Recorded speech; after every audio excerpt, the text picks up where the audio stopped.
Okay, this is exercise 1.2 question number 4. So that the modulus function f such that r to r given by f of x is equals to modulus x. Okay, this is a symbol of modulus x. Okay, this is a symbol of modulus x. Okay, is neither 1 1 nor onto. We have to prove that function is neither 1 1 nor onto. Okay, where mod of x is x if x is positive. If x is positive, mod of x is x. If x is negative, mod of x is minus x. Okay, what the variable is there, we have to put positive number and the negative number for to check the modulus function. Okay, तो यहाँ पे given में आपका दिया हुआ है कि f such that R to real numbers में हमारे पास में negative positive zero root number सारे नंबर्स आ जाते हैं. This is the part of domain और ये हमारा जो पार्ट है मैपिंग टू जिसके साथ हो रही है वो को डोमेन है. ओके,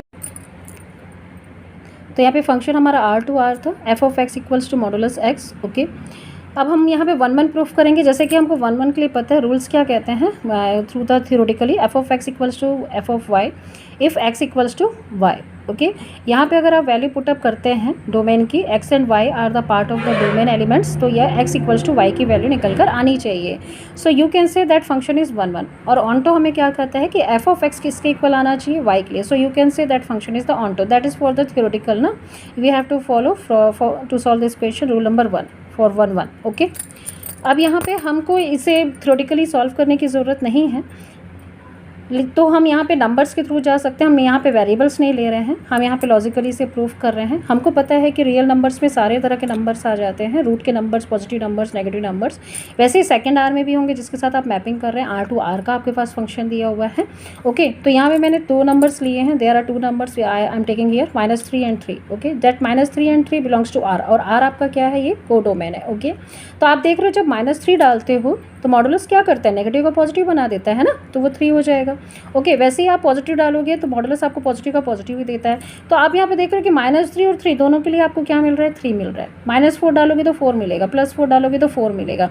अब आप यहाँ पे देख रहे हो कि 1 1 क्या कहता है कि every pre image should have unique image. But यहाँ पर तो ऐसा नहीं हो रहा है, यहाँ पर तो डबल हो रहा है. 2 एलिमेंट के साथ में आपका एक सिंगल इमेज निकल कर आता है ऑनटो से. ओके, ऑनटो क्या है, ये आपकी को डोमेन की वैल्यूज़ है. Okay, means this is not the 1 1 function ना, मतलब ये क्या देगा आपको, मैनी वन फंक्शन दे देगा. ये तो आपको यहीं से समझ में आ रहा है. तो जब हम लिखेंगे तो कैसे लिखेंगे, -3 ने आपको 3 दिया, 3 आपको 3 दे रहा है, तो इसकी वजह से ये दोनों एक दूसरे के इक्वल हो गए ना. F of -3 equals to 3 means f of x equals to f of y हो गया. तो आप यहाँ पे चेक कीजिए कि एक्स इक्वल्स टू वाई है, तो आप यहाँ पे it is clear that x is not equal to y, क्योंकि -3 इज़ नॉट इक्वल टू 3 ना. So you can say the function is not 1 1. Okay, अब मुझे इस फंक्शन को ऑनटो प्रूफ करना है. वो ऑनटो आपको क्या कहता है कि कोडोमेन की जो सारे एलिमेंट्स हैं वो पूरी तरह से एग्जॉस्ट हो जाने चाहिए, पूरे ऑक्यूपाइड हो जाने चाहिए, इसके प्री इमेज आनी चाहिए. पर ऐसा तो यहाँ पर है ही नहीं. ओके, यहाँ पर बहुत सारी वैल्यूज़ छूट रही हैं ना. नेगेटिव नंबर्स के आपके पास में कहाँ से आएंगी वैल्यूज़, कहाँ से प्री इमेज आएंगे. ओके, तो इस कंडीशन में आप क्या लिखेंगे, यहाँ पे कोई एक एलिमेंट उठाइए. यहाँ पर जैसे कि मैंने एक एलिमेंट, नेगेटिव एलिमेंट उठाया -1. कहाँ से उठाया, ये कहाँ से उठाया, को डोमेन से उठाया. ओके, क्योंकि ऑनटो जो है, ऑनटो प्रीफर करता है को डोमेन. को डोमेन के सारे एलिमेंट्स वर्क करने चाहिए. एवरी को domain elements has pre image values. Okay, तो यहाँ पर हम लिखेंगे since -1 belongs to R, but -1 has no pre image in R. But इस -1 का प्री इमेज नहीं है आर में. कौन से आर में, डोमेन में नहीं है. So function is not onto. So here we have show that कि function is neither 1 1 nor onto.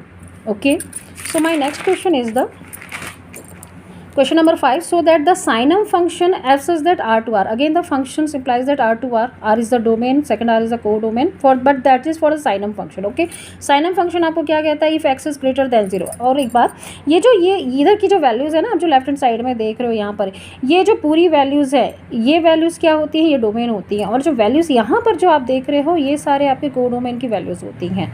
और हमको यहाँ पे बताना है कि नाइदर 1 1 नॉर ऑनटो. तो ये तो यहीं से समझ में आ रहा है, क्योंकि आप इस x ग्रेटर देन 0 रखो, ये डोमेन की वैल्यू होगी. अब आप ग्रेटर देन 0 रखोगे तो 1 2 3 4 रखोगे. 1 2 3 4 अगर आप रखते हो तो वो सिर्फ आपको एक एलिमेंट से एक एलिमेंट का इमेज दे देगा, और वो क्या होगा, 1 होगा वो. ओके, वैसे ही आप 0 रखोगे तो 0 देगा. ठीक है, अब अगर आप लेस देन 0 रखते हो, -2 -3 -1 रखते हो, तो भी वो आपको सिर्फ -1 देगा.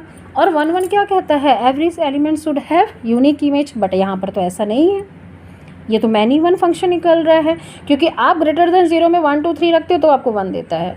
0 रखोगे तो चलो 0 दे दिया, लेकिन -1 -2 -3 रखोगे तो भी वो आपको माइनस देगा, 1 देगा ना, -1 देगा तो वो 1 1 नहीं हुआ ना।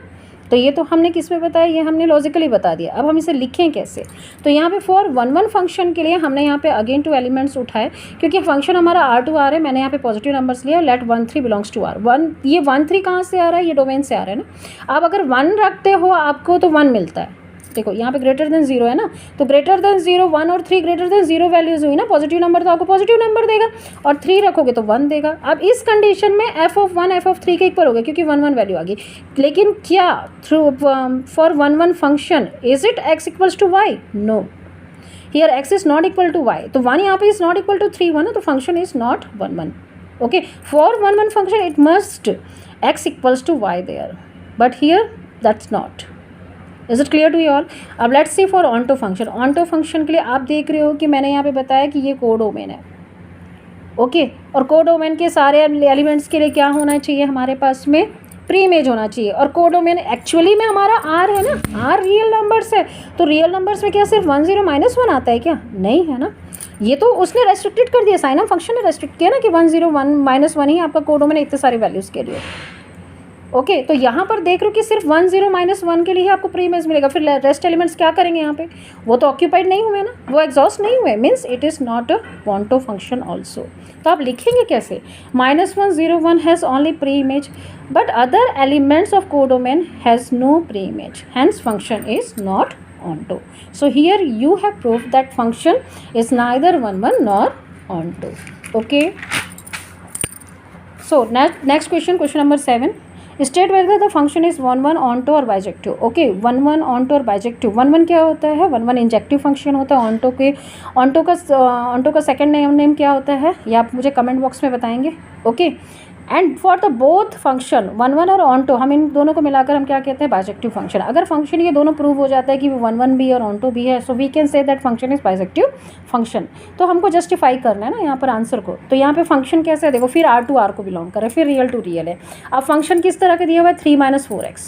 Okay, so let's check it. Okay, हम इसको थ्योरेटिकली भी प्रूफ कर सकते हैं और लॉजिकली भी प्रूफ कर सकते हैं। ओके, मैंने यहाँ पे थ्योरेटिकली ही बता दिया है आप लोग को, अब वैल्यूज़ भी पुटअप करके प्रूफ कर सकते हैं यहाँ पे। अब यहाँ पे मैंने फॉर 1 1 के लिए मैंने क्या कहा, x y belongs to R। अब आप मैंने पहले ही बता दिया कि एक्स वाई कहाँ से आएगा, एक्स वाई कहाँ से आएगा बताओ, ये डोमेन से आएगा। ठीक है, अब अगर x y belongs to R है तो फिर फंक्शन हमारे, अगर हम x एलिमेंट रखते हैं तो 3 - 4x आएगा, y एलिमेंट रखते हैं तो 3 - 4y आएगा। तो 1 1 क्या कहता है, f(x) equals to f(y). So let's check it, 3 - 4x equals to 3 - 4y। अब +3, ये -3 इधर आएगा तो ये कट जाएगा ना। अब हमारे पास क्या बच गया, -4x - 4y, माइनस माइनस क्या बन गया, positive, 4x equals to 4y, 1 1 4 1 4, 1 time में ये कट गया, क्या है, x इक्वल्स टू y आ गया ना। सो द फंक्शन इज 1 1। ओके, हमने इसे थ्योरेटिकली प्रूफ किया। अब ऑन्टो क्या बोलता है कि ऑन्टो कहता है कि आपको पता है कि ऑन्टो किसको प्रेफरेंस देता है, ऑन्टो प्रेफरेंस देता है कोडोमेन को, ऑन्टो प्रेफरेंस देता है कोडोमेन को, सेकंड सेट को प्रेफरेंस देता है।